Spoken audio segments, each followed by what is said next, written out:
listen, I know we didn't give him a lot of a discussion here, but Zach Wilson going to the Jets at number 2.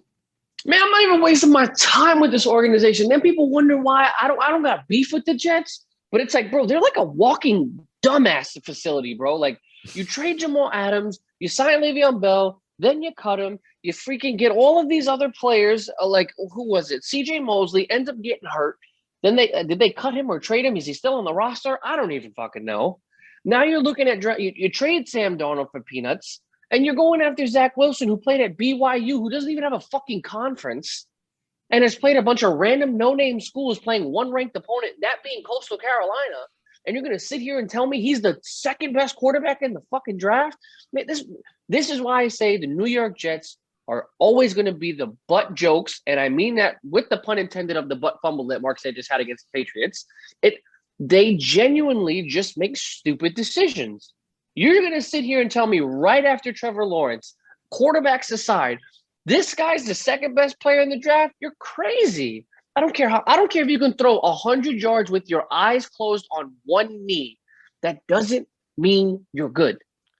Let me ask you this, just to throw my team in here. If he went to New England, I'm just saying hypothetically, I know he's not, would that be more realistically a more realistic spot in the draft, like at that 15 spot? Yes, not only because of that, but because Bill Belichick, we already know, is not going to fucking start a rookie out of pure hype. Cam Newton is there on a contract, so he will shadow it and learn at some point for at least more than half the season.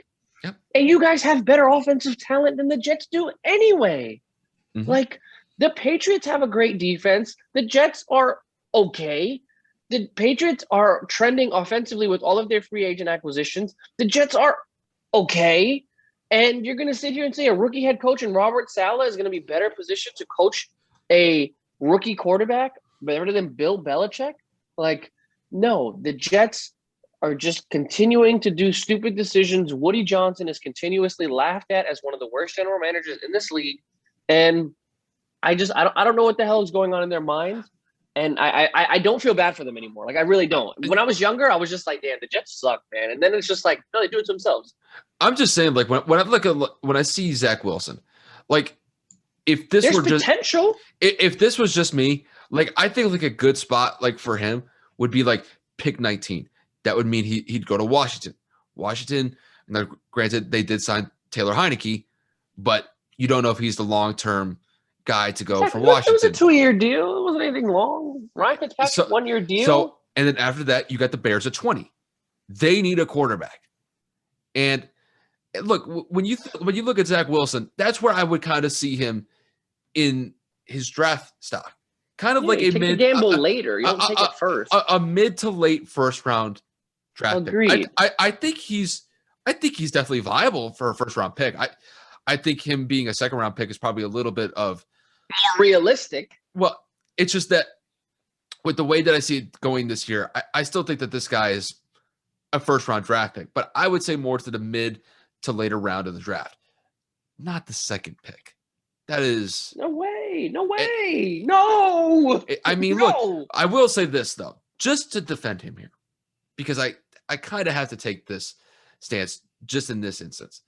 When you look at Carson Wentz was not going up against what I would consider premier teams. Mm-hmm. And yet he went to the Eagles and basically played an MVP season before he tore his ACL. Mm-hmm. Now, could that happen here with Zach Wilson?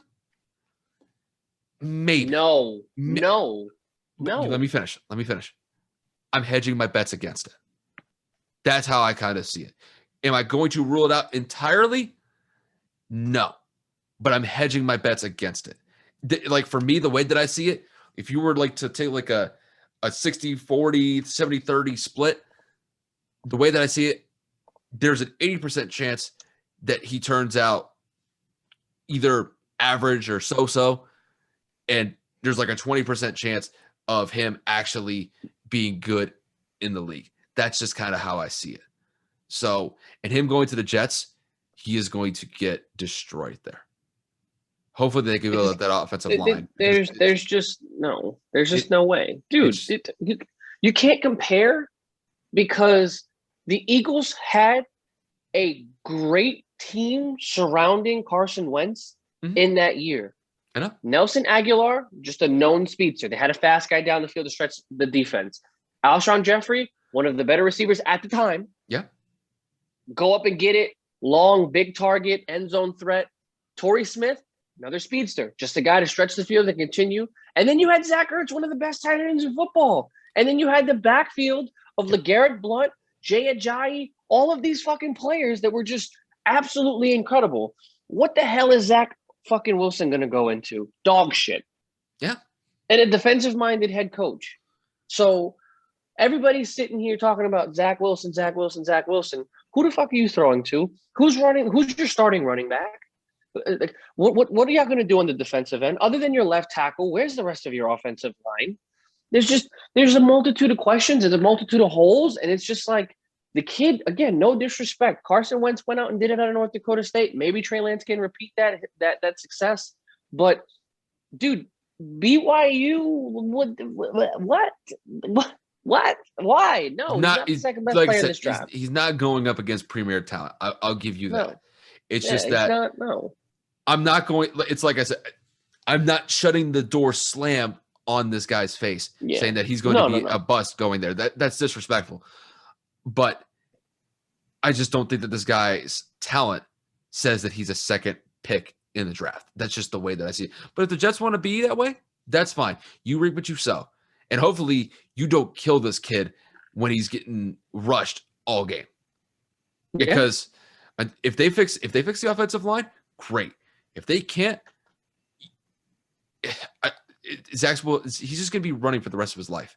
We saw what Sam Darnold had to deal with. We saw Joe Flacco have to go in there. We saw who was it? Trevor Siemian had to go in there. It was a carousel of quarterbacks last year because they had no protection. It was bad. And so it is what it is on that front. It might be more of the same.